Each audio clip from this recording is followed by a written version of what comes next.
Test 456.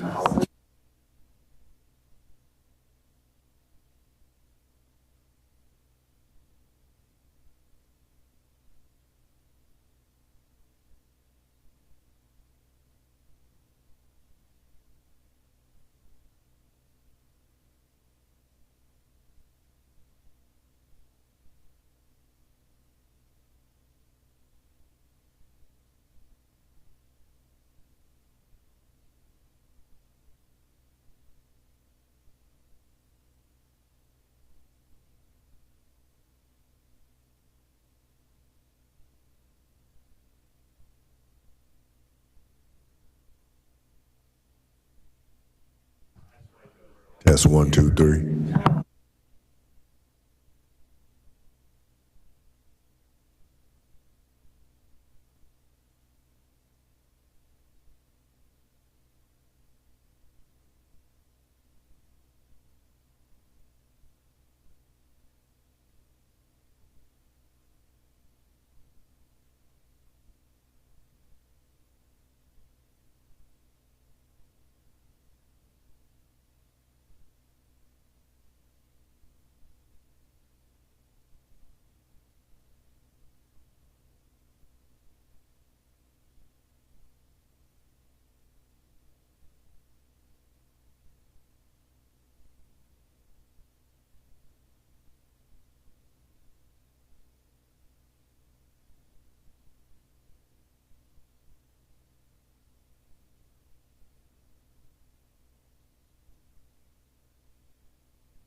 And we meant it, Blake.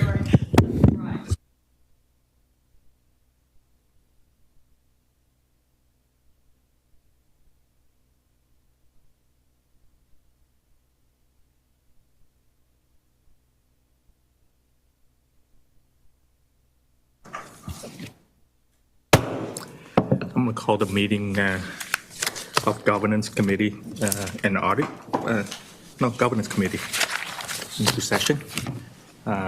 It's about 12:09. And let me see our agenda. Any modification on our agenda? If not, we don't have any citizen to address either.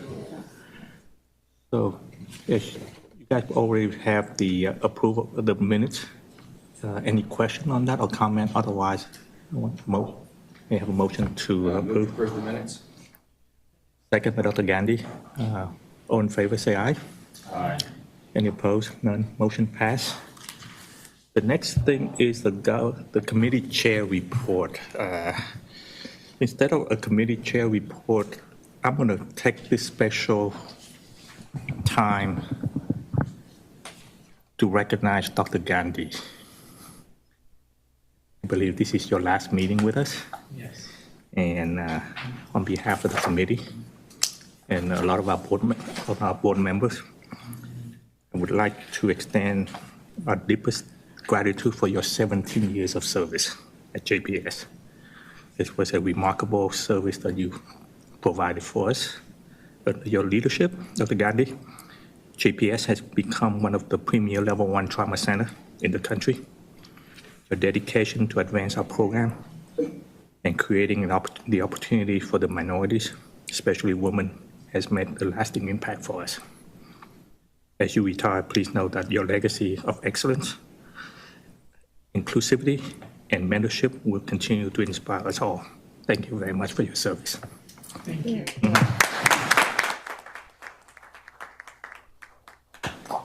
I want to say that this board has been extremely supportive of not just me, but the program right from the beginning. And without that support, we would not be where we are. So it all comes down to the entire board and the membership. So thank you. Or any board member wants to add on anything? No, I don't think I accepted his resignation, so I'm not quite sure why there's this conversation going on. You'll be here till 2025. We'll visit that issue. Well, Raj, I can't add to anything DT said because he's been with you almost, I guess, the whole 17 years. 13 years. 13 years on this board. Yes. But I know how much I met you the first probably week you were in Fort Worth and have known you for 17 years. And I know how you have been the biggest cheerleader for JPS a decade before you were an employee of JPS. You've been just the biggest cheerleader and supporter, and I know you'll continue to be a supporter in your retirement of JPS. And I thank you for all you've done for not just the hospital, but the whole county. Your leadership has made a big change in the safety and health of this whole county. So we all say thank you very much for all you've done. Thank you. Dr. Casey? Yeah, I don't know anyone who's done, we talk about transformation in medicine. I don't know anyone who's done more to transform trauma program or even care than you have of your time here. And I'll be probably still walking down to your office, knocking on the door, and I don't know if that name doesn't need to go off. Yeah, maybe I'll get some still inspiration. And yeah, you haven't accepted a resignation. I like I'm that. denying this whole thing. I really have. No, Raj has been amazing. I mean, I think once you sign the employment contract, you sign for life. Dr. Gandhi. All right, thank you so much. And we're going to move on to our committee meeting. Colin, for the committee report. Thank you. All right, we'll start out where we do every time, which is a revisit of the risk register from the previous governance committee meeting, which was not that long ago. But when we did speak to you last time, we talked quite a bit about Change Healthcare and the cyber incident that they were undergoing at the time. They were still in a 60-day window and had not declared a breach. They have since declared the breach.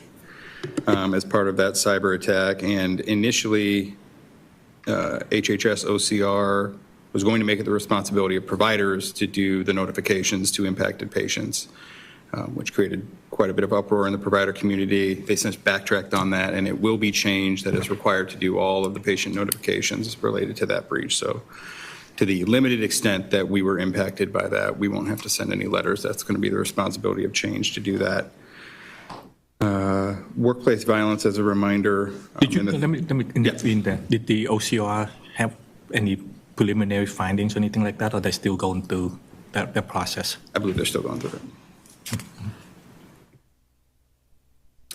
it. Workplace violence is moving to the quality committee of the board, and so it won't appear on our risk register anymore, but they will bring back periodic updates on that one. So I'm going to move on and wrong button. Give a little bit of a history lesson here on cybersecurity and the perspective of compliance. For the totality of the time that I've been a chief or working in compliance in healthcare and dealing with cybersecurity, I think we've tried to force cyber into compliance program effectiveness, and it's not always been a great marriage. We wind up using a lot of trust frameworks to base whether or not we're successful in this particular area. We've talked about NIST rating quite a bit, which compares us to peers, and we score quite well in those ratings, but the approach doesn't actually do anything to mitigate cyber as a strategic business risk. That sort of methodology works in the fraud, waste, abuse environment because we can see something happening in a regulatory environment, plot it on a risk register, and then we have some time to assess whether or not that's going to impact us. When you apply that sort of thought process that's reactionary to cyber, you're already done. By the time that attack has happened, we're 6 attacks down the road. And so we have to kind of change the mindset from reactive to proactive, and that means threat hunting, and it means better aligning the cyber risk and financial risk. And so that's the sort of methodology change that I'm going to discuss today, and Will's going to discuss today. But I wanted to walk through a little of my history on this just for perspective, because I think it's an important change that's about to take place inside JPS. So in 2019, SolarWinds, if you'll remember, was a attack that happened where malware was placed inside of a patch, and then it wound up compromising a number of government computers specifically. That was the first point in time where cyber got kind of a #1 rating inside of my compliance program at Dayton Children's Hospital.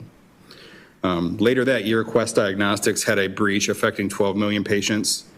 And so from my perspective, that's where BAA compliance and incorporating red flags into the compliance program becomes important. UHS is one of the largest hospital systems in the country. So in 2020, they had disruptions to their entire IT systems. So it's at that point in the compliance evolution that I stopped talking about paper and HIPAA and completely focus on information security and technical safeguards in HIPAA. It's not about an errant AVS. It is about millions of records that we store electronically. So that becomes an important change. Blackbaud in 2020, and I think most everybody in healthcare was using Blackbaud. It is a fundraising tool. So usually it doesn't have PHI in it, so it wasn't that, but it was a rather sizable breach that impacted everybody. And at the time, as a user of Blackbaud, that's when we take cyber off of the risk register and it becomes its own pillar. And it sits right below fraud, waste, and abuse and misconduct in terms of healthcare of kind of 1 and 1A. So I come here in 2021 in August. I bring this program with me. We continue to evolve it. We launch it here. At the end of 2022, ChatGPT launches. And that's an important point in time because now hackers can create sophisticated social engineering tactics, and it's no longer forced attacks. You just compromise the credential and walk right through the front door. So on the heels of that, we have Change Healthcare happening. We have the MGM breach. We have Kaiser, which was a little bit different. And then we have recently Ascension's breach as well. And these things are only going to grow in scope and in frequency. And so today marks the point in time where cybersecurity overtakes fraud, waste, abuse, misconduct as the key risk at JPS. And that decision is made, as you see in the bottom right corner, just based on frequency of attack and the financial impact that it can potentially have. So this 10.93 million, and you can find different stats on this, but that's pre-change, that's pre-Ascension. Those numbers are going to go way up when those are factored in. And to the extent that you can find hospital-based frauds that are systemic, that would be in the multi-million-dollar range, we've been churning through risks here now for 3 years. And so the likelihood that something like that would impact JPS at this point, after we've looked at all of this risk that exists in healthcare, is very low. The impact of a cyber incident, however, even if it locked down partially part of one of our systems for a day, would be in the millions instantaneously. And it's for that reason that we're making this change, where cyber now appears at the top of the risk register and fraud, waste, abuse is now 1A. So I'll walk through some of this. Will's going to come up and talk about managed security services here because that's part of this and how we're going to manage this and get away from reactive and go to proactive. But dropping down to the fraud, waste, abuse, misconduct category, we're working with a claim right now on some discussions around critical care coding and routine care versus critical care documentation specifically, and then documentation related to patient monitoring. There were, before we expanded out and did a whole nother sample, we thought it was prudent to have a discussion with them to say, are you seeing the same things we're seeing? A lot of the issues we're seeing wouldn't necessarily impact payment, but it does make it a more accurate claim to have the correct modifier on it, to be doing additional things to support our documentation. And so we're going to work through those things, and then we'll probably see a secondary audit of this before we would consider any sort of payback or anything like that. Non-network staff annual education. So this is folks that are not employed by a claim, not employed by JPS, but are still required to do annual education. Their completion percentage was too low this past year. I mean, it is kind of every year. So I'm working to fix this particular issue, and you'll see that in the corporate compliance program updates to come, where we're having a more well thought out plan. And then some of these physicians don't actually work here. They're credentialed here, but they don't do more than 20 encounters a year. There's a big chunk of that in that 60-ish% that didn't complete their annual education. And we're going to provide some other options for those folks as part of a procedure. Blake, you want to jump in on that one? Or no? Okay. Okay. So that's that one, and I'll circle back on that one. I'll invite Rory up to talk a little bit about 99490, because that one actually was captured by the revenue cycle. Is that the CCM stuff? Yes.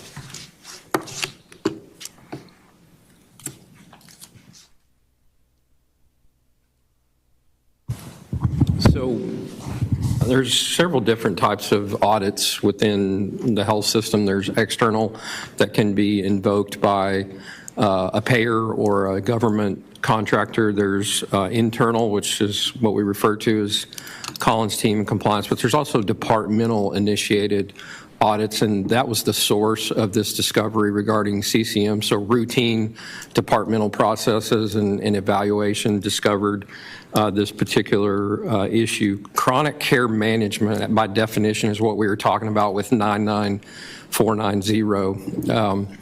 And the definition of that is just management of patients' chronic conditions, usually not face-to-face. So it can be done over the telephone. It could be done via computer connection. But when we talk about chronic conditions, we'd be talking about hyperlipidemia, hypertension, diabetes. So some of those are things that we manage the patient's condition remotely. It's a government-approved program. It is really, its origin really is in CMS and Medicare, but other payers have also started to adopt that payment for the service. Where our issue was discovered is there are requirements for documentation and really either a prescription from the physician or or a certification statement that says this patient is eligible and is participating in this chronic care management program.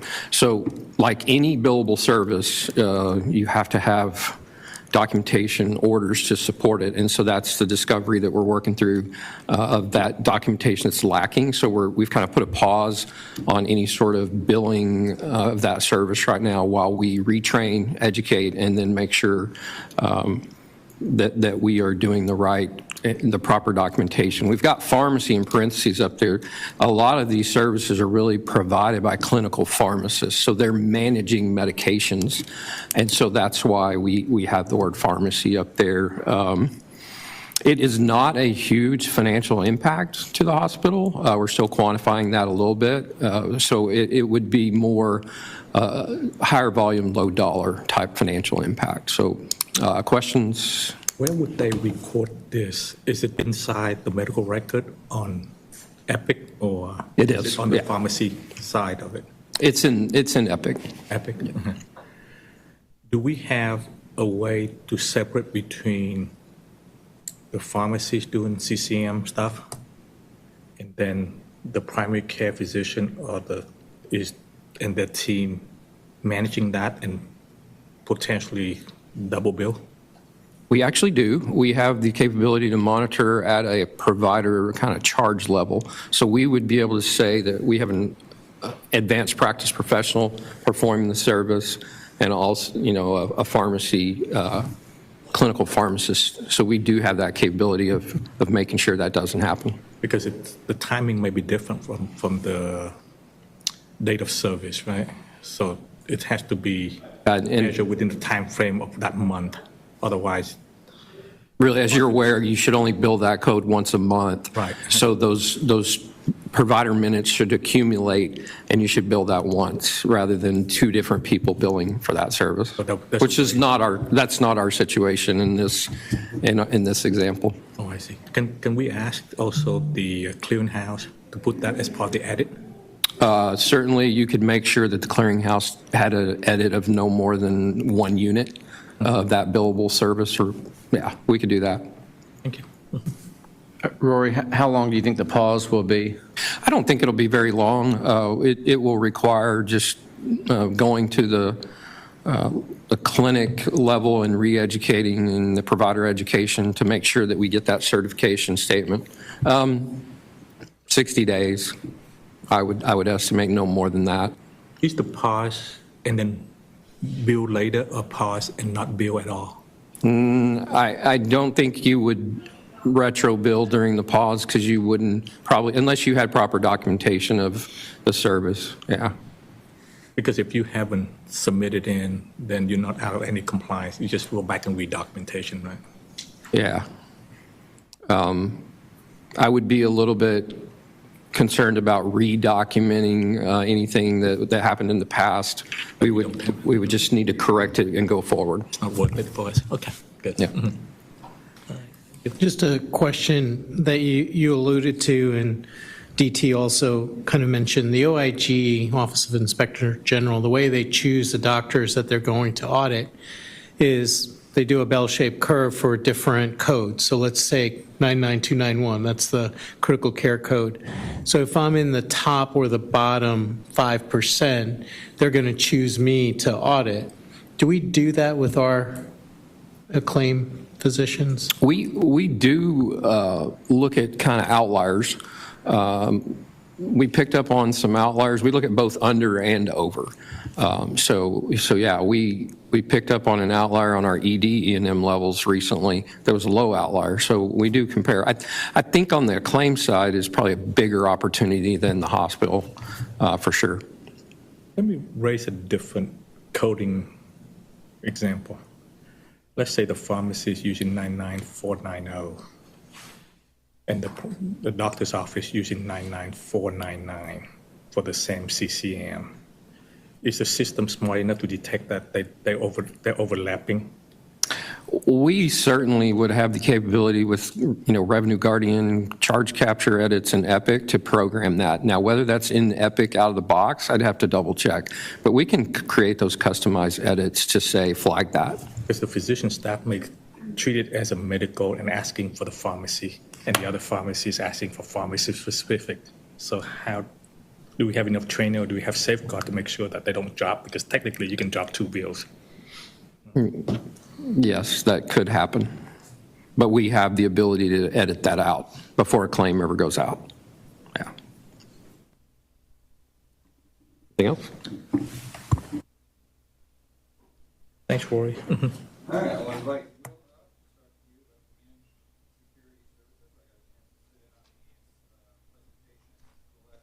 An hour and a half a pop, so thank you, Will, for that opportunity. You're welcome. Welcome, Will. Good afternoon, everybody. So I think there's a difference between being number one and being on top of the list, and I'm not sure I want to be on top of the list, but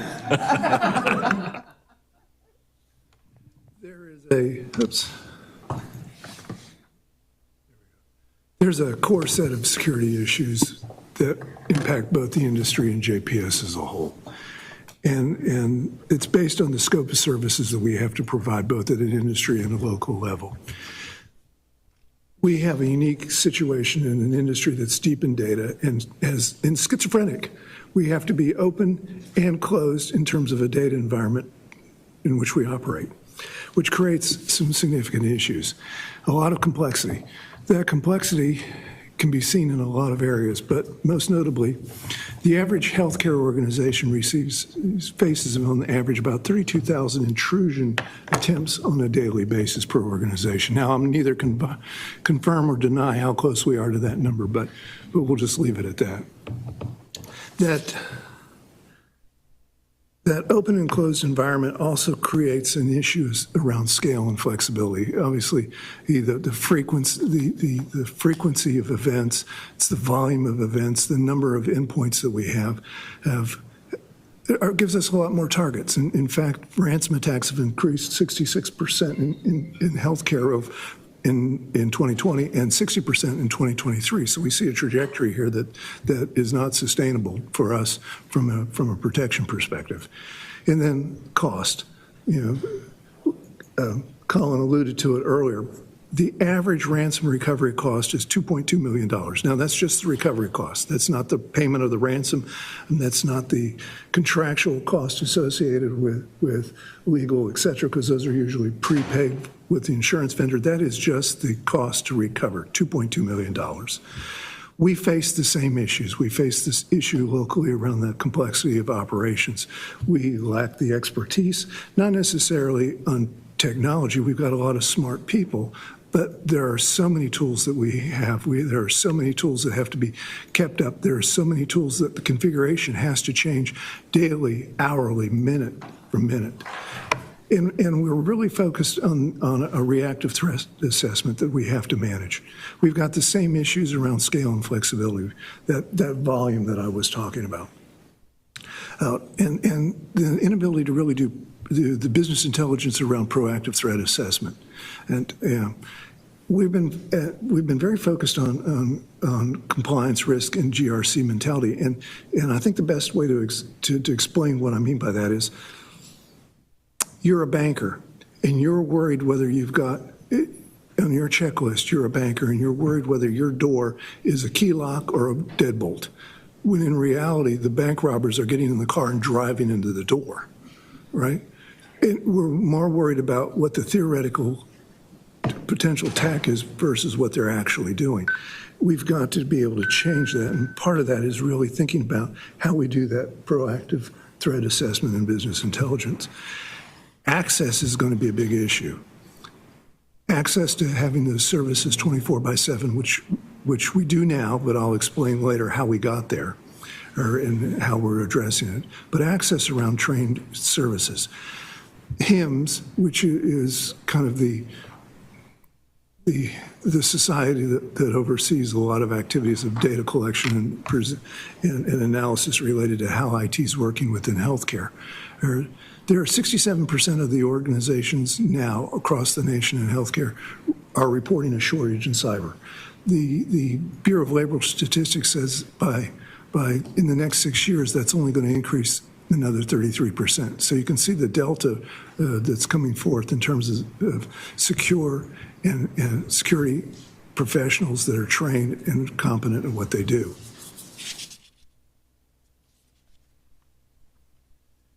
So we've been, as Colin said, we have been enjoying immense time together, he and I, reviewing all these RFPs, and we've been doing them back to back for the last 2 weeks, practically, and there's no shortage of vendors, and we're walking through that. But we've been looking at it, the managed security service provider, and they basically manage tools, the technologies, the people, the process. Think of them as outsourcers to be able to ensure that the outcome of threat protection is achieved within any organization.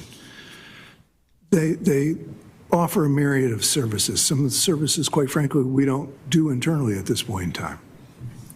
Because of the complexity and the veracity and the number of endpoints that we have, obviously the tools are a big function. Looking at device management, where we're looking at how we manage our firewalls, how we manage intrusion detection and prevention system, all of these tools that they specifically manage, and whether it's incident response and recovery, the threat intelligence, that hunting that Colin referred to. We don't do hunting. We don't have a sophisticated enough staff. We don't have the volume to be able to do hunting. We barely can achieve the vulnerability assessment. We do the vulnerability assessments of what we know, but we, quite frankly, as an organization, don't know of what's going on in the industry. That information is sometimes subject to limited doses, and it's not well shared within the organization until it gets to the level of a formal breach and there's enough documentation. The other component of this is really around the cloud-based security. We're about to launch an environment, and we'll be talking about this a bit more over the course of the next several weeks, I suspect. But we're about ready to really launch the effort to move from the on-prem to the cloud. The level of complexity when we move to the cloud is significant. The cloud capabilities from a security are increased significantly as well, but the complexity goes up exponentially, as one would imagine. And then the day-to-day practicality of just watching the antivirus, keeping the scripts up to date, the malware detection, et cetera. The passive threat analysis can't be lost here. You know, we've talked in the past about the MGM. We've talked about the Cardinal. All of those were basically a compromise of credentials after the security failed and let them into the organization. I say that because there is very few organizations that can manage both external threats and internal threats once it's gotten in the door on a daily, hourly, minute basis. There is just too much of a demand from a management of tools, management of process, and management of all those endpoints. It's where there are susceptibility to that attack. So as we look at an MSP, the outcomes are pretty straightforward, to be quite honest with you. We want to manage risk. We want that threat protection. We want that ability to detect, understand, provide a direction on how we handle it. We need to be able to do that in seconds. We went down the road of an MSSP Lite, and we have contracted with a national vendor. We were doing a limited capabilities at this point in time, and we did that because we did not have 24/7 coverage. That 24/7 coverage has been achieved, but the ability to manage all those tools is not in the context of that contract. So we'll need a full MSSP partner. That's what we're looking for. We need to be able to manage the operations. As I've alluded to, the skill set, the tools, the inabilities to keep up with the tools, all of that has to be, that's a function of scale.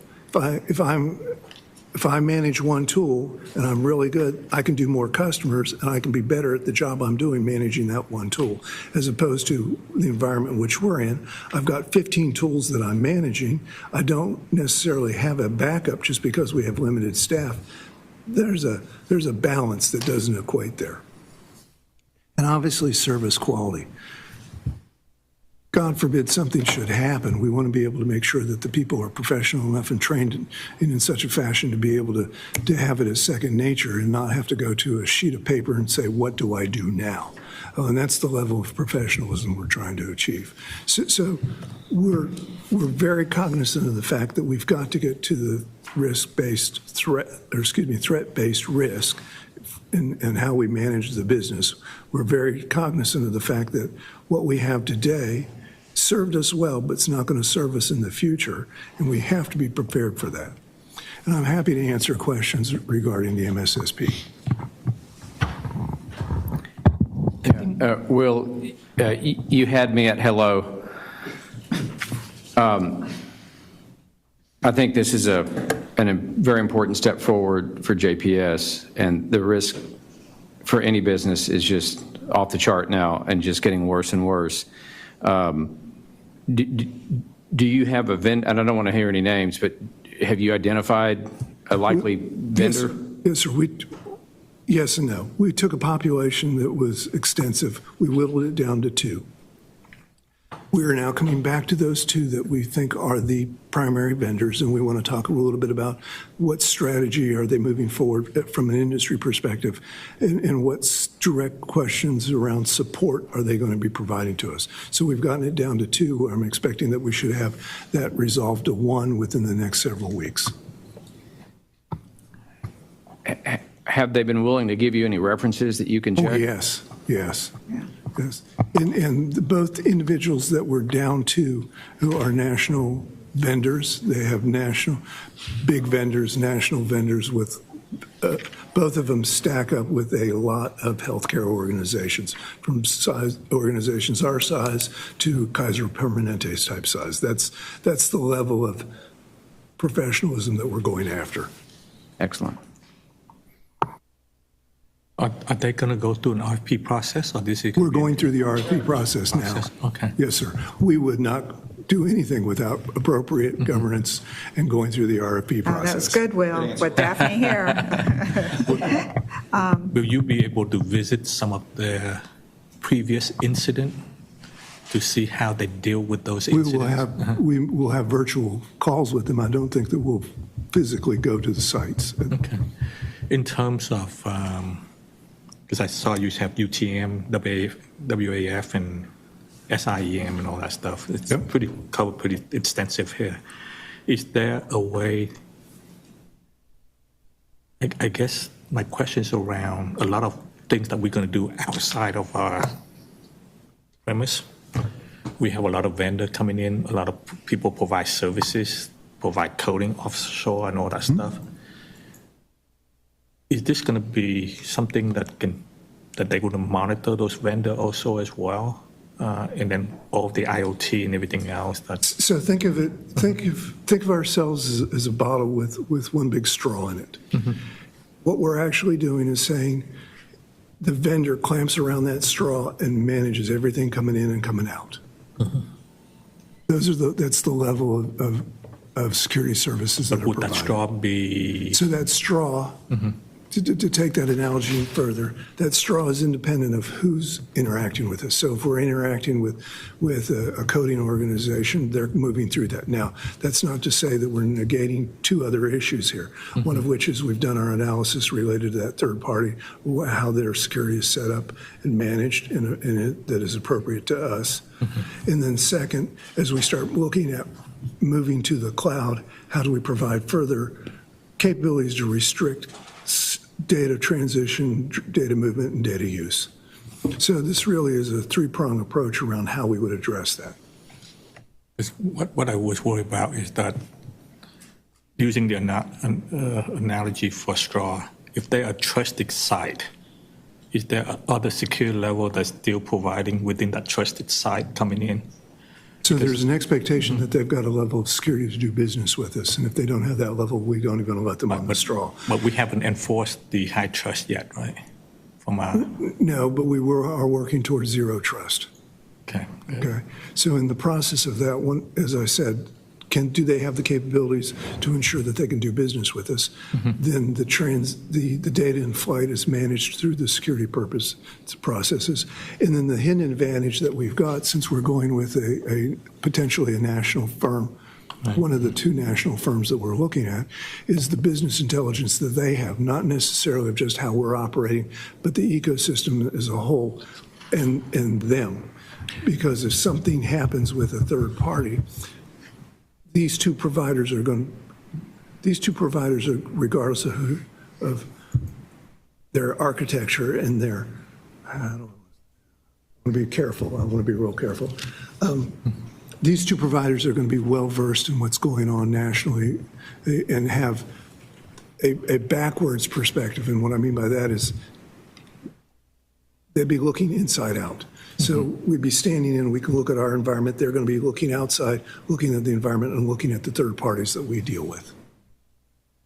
I guess I'm more concerned about is as you go outside of our control, right? Yeah. Access to medical record and all that stuff.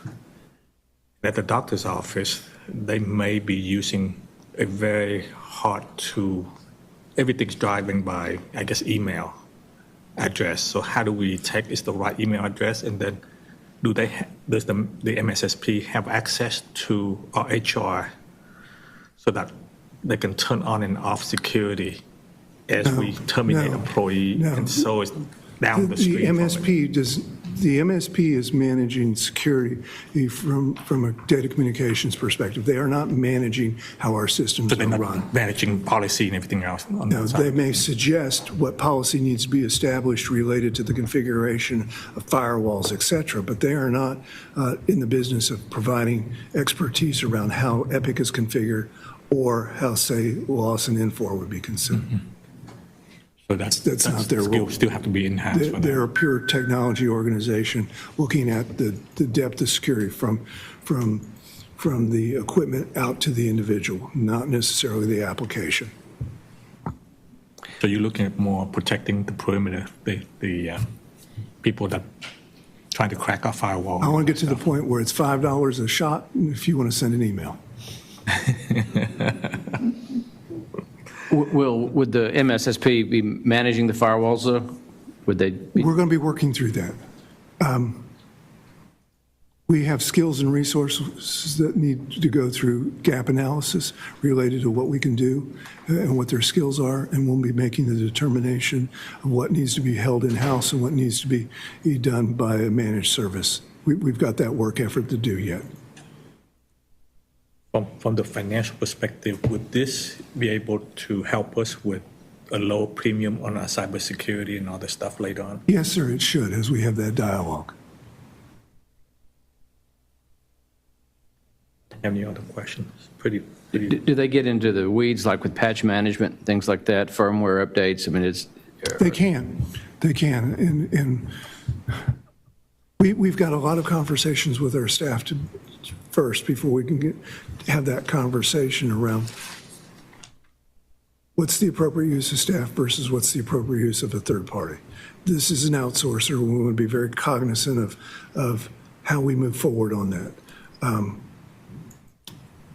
Clearly, we have some gaps.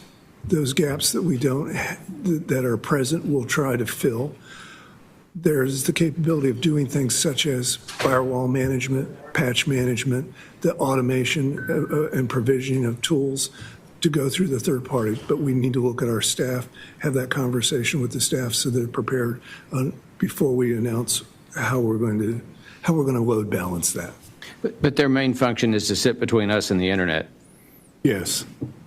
What's the time frame with the RFP process, and is there an emergency acceleration potential with RFPs if we deem this to be an emergency need?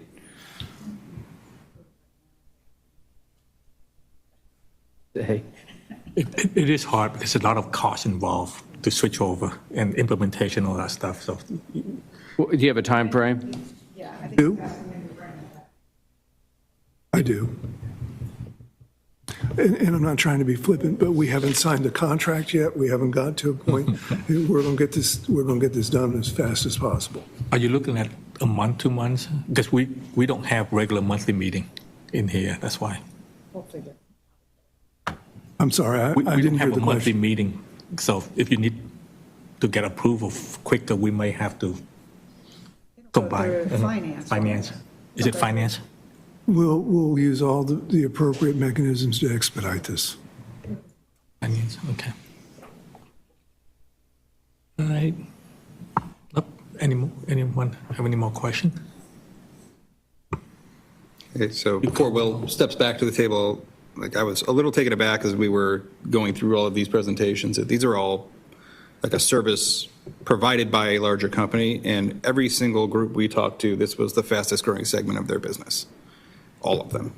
So I think it speaks to everybody's outsourcing in this fashion just to meet the threat. And we kind of blew past zero trust quickly there, but that's not like a tomorrow thing, but that is something that I would love for the organization to get to not trust then verify, it's verify then trust. And they're not behind Optum, right? No. Let me just jump in one more time. Zero trust is obviously an objective we want to be moving forward to, but I want to make sure that we balance the work effort associated with what it's going to take to get to zero trust with the reality that the primary objective is to get the MSSP involved first. Then the second is to be moving so that we can secure our operations by getting to the cloud. And the getting to the cloud is not necessarily just I'm getting it to the cloud and being able to apply the security mechanisms in the cloud. Getting to the cloud means I'm also then being able to take a series of hardware that has been in technology debt for a considerable amount of time, bringing it to par, so then I can apply many of the things that we were talking about here, or to ensure that there's blanket security at a level that's expected from an organization our size. Let me ask you a different question here, because from an operational standpoint, there's a lot of stuff flying around on spreadsheet and in email and all that stuff. Would they be able to detect if, let's say in the course of... Yes, because they're managing the data loss protection tools. So yes. What I'm more concerned about is a lot of people forgot to encrypt stuff and sending stuff over with Social Security and all that stuff collection. That's not an issue, because once we go through this process, we'll be sending out encrypted data in flight. We'll be talking about various products that are two-factor. I receive it, I either have to have the code or I request the code in order to be able to open up some of the significantly confidential documents. So it's automatically will encrypt when they go outside? Yes, the data in flight will automatically be encrypted. Now, the endpoint will be encrypted in such a point that it has to be unencrypted with a key. We'll have those conversations, what's appropriate and what tools do we want to utilize. Okay. All right, thanks.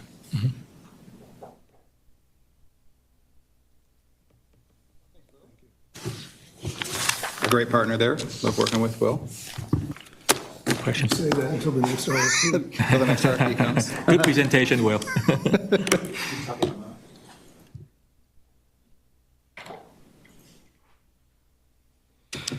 All right, let's talk governance work plan here for a bit. I'm bringing 24 update, and then 25 is in your red folder, the draft. So as a reminder, I bring a work plan every year. This actually predates my time as the Chief Compliance Officer as well. It's something that always comes before the board. You don't actually have to prove it, but I do share it, and I incorporate your input. This is our fraud, waste, and abuse and risk protection mechanism. So going into 2024, we had a number of audits on the slate to be completed. As a reminder, FY24 was the first year we fully outsourced our internal audit.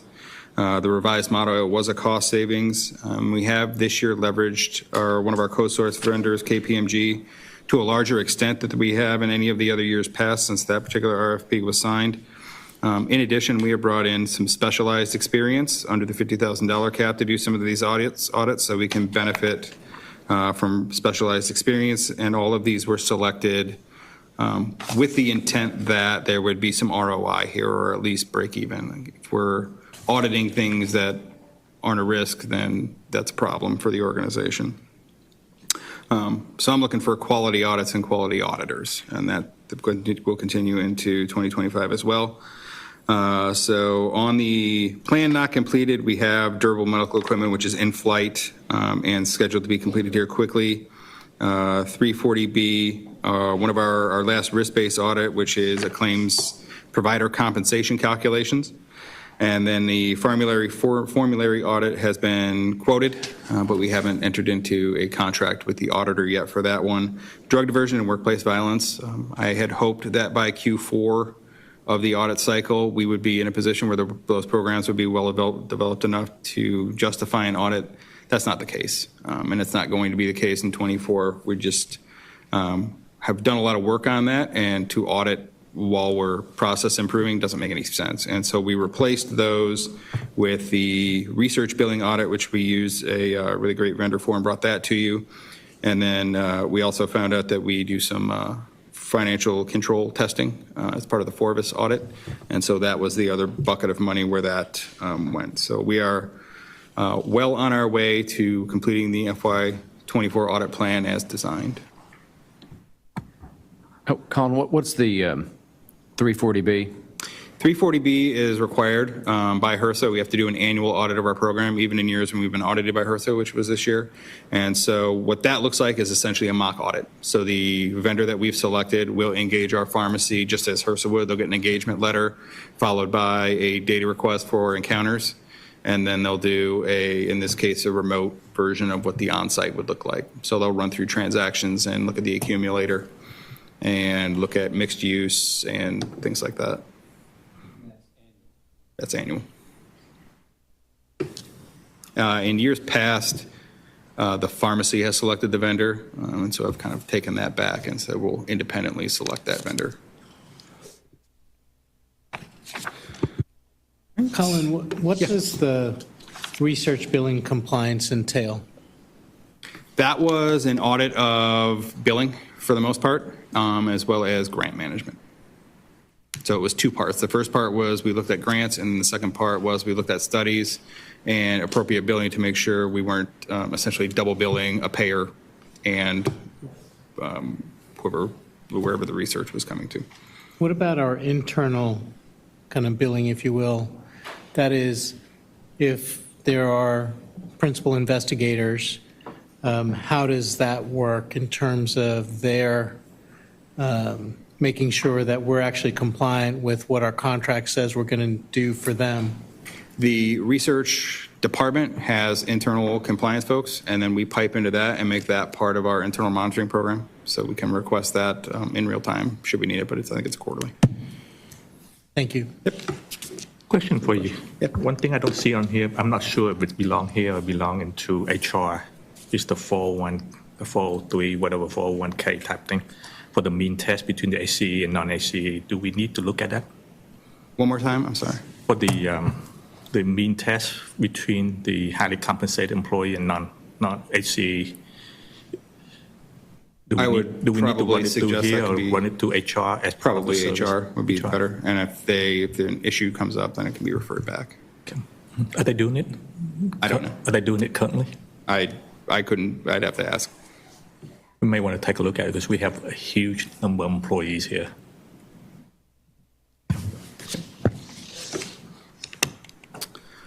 So these are the two. Blake and I just covered 340B, which is the one that doesn't appear on here, and that's a little bit different than these two just because it's a mock audit style one.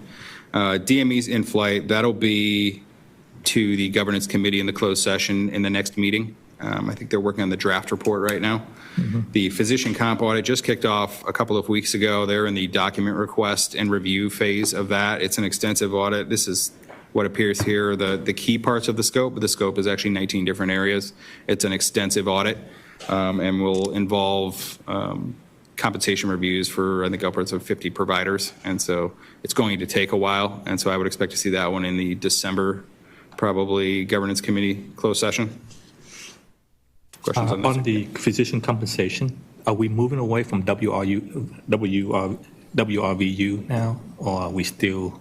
We're still doing WRVUs. This audit will map how we do calculations, how we determine comp, how we determine RVU targets, and whether or not we're calculating those correctly. Okay, so it's kind of loosely used. Okay, thanks. And this is where I'm happy to solicit input if you have it now or in the future. So this is the proposed 25 plan. It's in your red folders. I'm getting this out 6 months, obviously, before it's to go into effect, so there's plenty of opportunity to change these or replace audits. Obviously, cyber now appears first, and so we want to do some independent social engineering style penetration testing since we continue to see that in the regulatory environment and the threat environment. Unpatched software and systems, we'd like to look at this idea, and we just discussed this a little bit in the Finance Committee with the approval of that contracts. The smart implants, wearables, and then remote billing would also be part of this. So I don't think we do a whole ton of this now. So now is the time to do the audit to make sure that it gets set up correctly, because this is going to be kind of probably a key trend in healthcare moving forward. And then we'll do a risk-based one that's as risk dictates, we can add something there. Fraud, waste, and abuse side, I want to look at payer contract, reimbursement rate benchmarks, quality incentives in our payer contracts, copay collections, denials, claim analysis, and then the general ledger, charity care accounting, and then another risk-based. Questions on that particular plan, or how and the why? Yeah, on cyber, should you add configurations of equipment, whether it's firewalls or switches or whatever? It seems like many of these breaches I hear, there was a configuration error. The box wasn't checked, as I like to say. Sure. Noted. Got it.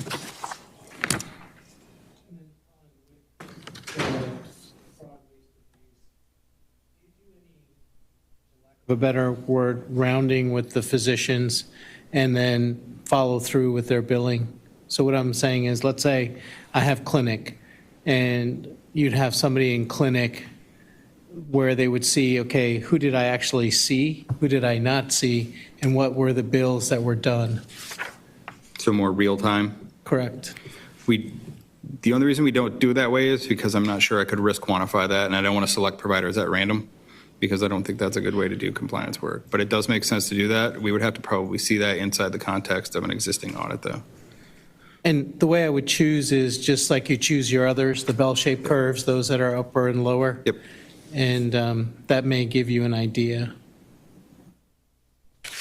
Can you describe misconduct for me on that one? Misconduct is probably the HR category. It can get reported. It can be fraud, waste, or abuse, or it could be, investigations of inappropriate behavior that occur, non-retaliation, things like that. I know we don't have this problem, but I just want to make sure abuse of power not from our management, but from, let's say you have a JPS connection person. We give a lot of authority for the people that would grant JPS connection to certain population. I want to make sure that we treat them fairly and we don't pay favoritism so that it's almost can't be detected. Yeah. And it could be life and death for people playing with their lives. So. I will, if you don't mind, we'll sit together and talk a little bit more about that, because there's probably an audit there if we can think about deliverables. That's something I feel strongly, because that's the difference between a free country and a communist country. Yeah. So I want to make sure that we don't trip over that stuff. Got you. Point taken. Okay. I'll bring that back closer to the start of the next year, and we'll revisit that with some revisions. What doesn't appear on the annual work plan, other than in kind of a sentence, is those are larger internal audits. We still do risk-based coding audits rather constantly. And so I wanted Miriam to come and kind of walk you through the anatomy of what that looks like and how they get populated.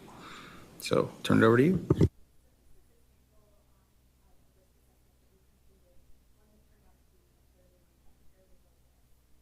The article that you have at your seat, the two-page handout, is where we got the risk. That was from a DOJ news release. So that's usually how we start, from either the DOJ website or from other regulatory items, news articles. We take that risk and we evaluate the likelihood of that occurring at JPS or a claim, and if so, what that impact would be to determine our risk score. This particular risk was a podiatrist billing for nail avulsion surgery when only routine foot care was provided. We looked at that CPT range. We identified the CPT codes that went with that particular service, and we looked at that from the date range of January 1st, 2023 through December 31st, 2023. We found 372 cases that met that criteria, and we narrowed that sample down to about 50. Two of them didn't qualify, but we usually start out with a sample of about 50, and we can expand that if necessary. We had our senior coding auditors review all of those cases. They reviewed the documentation, and for all of those, they found that the documentation supported all of the nail avulsion charges. So for that one, because there were no errors that were found related to this particular risk, we scored that as a 1 for likelihood of it occurring at JPS. And then we were able to score it as a 1 for financial impact as well, since the impact would be relatively low. And that came out as a 1 risk score. So anything under a 2, we can accept with no further action required. In the course of conducting these risk assessments, sometimes we find secondary issues that come up as we're reviewing the case. So we were looking at these particular CPT codes, but if there are other issues that arise, we send those to coding and billing and also, or to coding and revenue cycle. That way they can provide any necessary education and any paybacks that might be necessary. So that's kind of a life cycle of how we do our risk assessments. Questions about that? Yes, I have a question for you. And I'm assuming this is for presentation only, so the date range is for this year?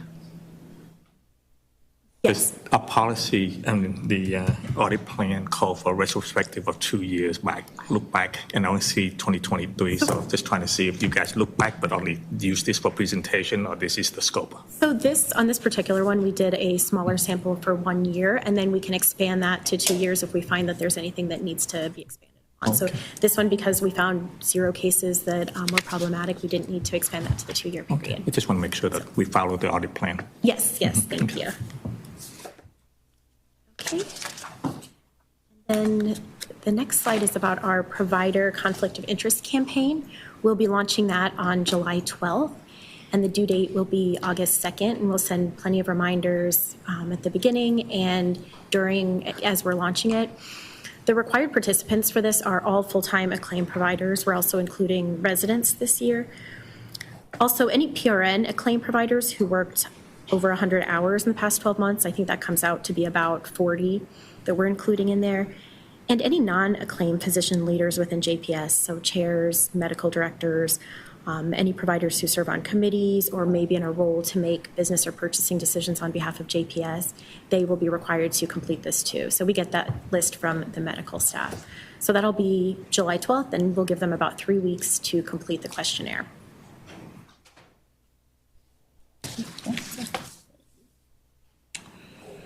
Let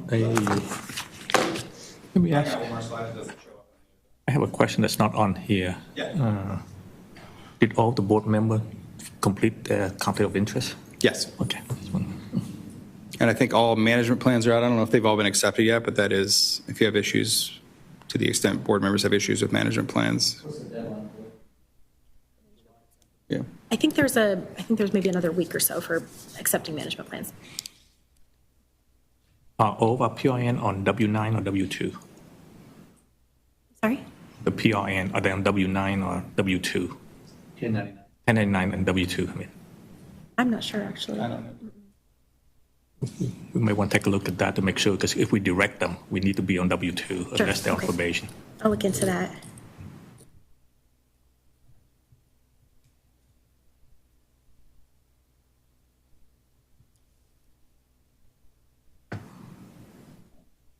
Thank you.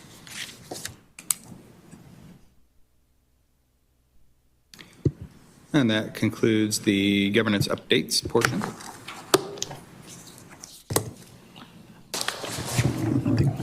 You want to go to the policy? Sure.